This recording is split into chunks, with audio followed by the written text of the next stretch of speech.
एक बार की बात है, एक छोटे से गांव में राहुल नाम का एक लड़का रहता था। राहुल बहुत जिज्ञासु था और उसे नई नई चीजों की खोज करना बहुत पसंद था। एक दिन खेलते खेलते वह गांव के किनारे वाले जंगल में चला गया। जंगल में घूमते हुए राहुल की नजर एक बड़े चमकते हुए पेड़ पर पड़ी।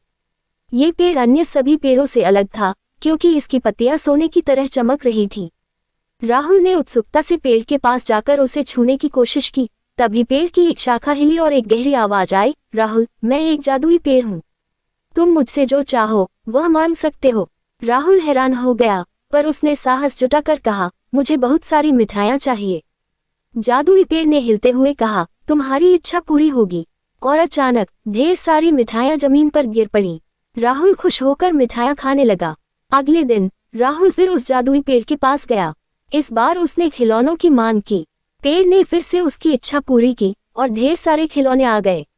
ऐसे ही राहुल हर दिन कुछ न कुछ मांगने लगा, लेकिन धीरे धीरे उसे समझ आने लगा कि वह इन चीजों से खुश नहीं है। उसका मन अब और चीजों में नहीं लग रहा था। एक दिन राहुल ने पेड़ से पूछा, जादुई पेड़, क्यों मैं इन सारी चीजों के बावजूद खुश नहीं हूँ? पेड़ ने प्यार से कहा, राहुल, असली खुशी उन चीजों में है जिन्हें हम अपनी मेहनत से पाते हैं। जो चीजें बिना मेहनत के मिलती हैं वे हमें सिर्फ पल भर की खुशी देती हैं। असली संतोष और खुशी तब मिलती है जब हम अपने प्रयासों से कुछ हासिल करते हैं।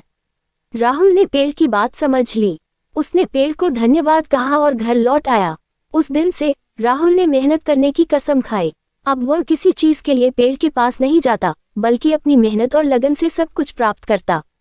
इस अनुभव ने राहुल को एक नई सोच दी।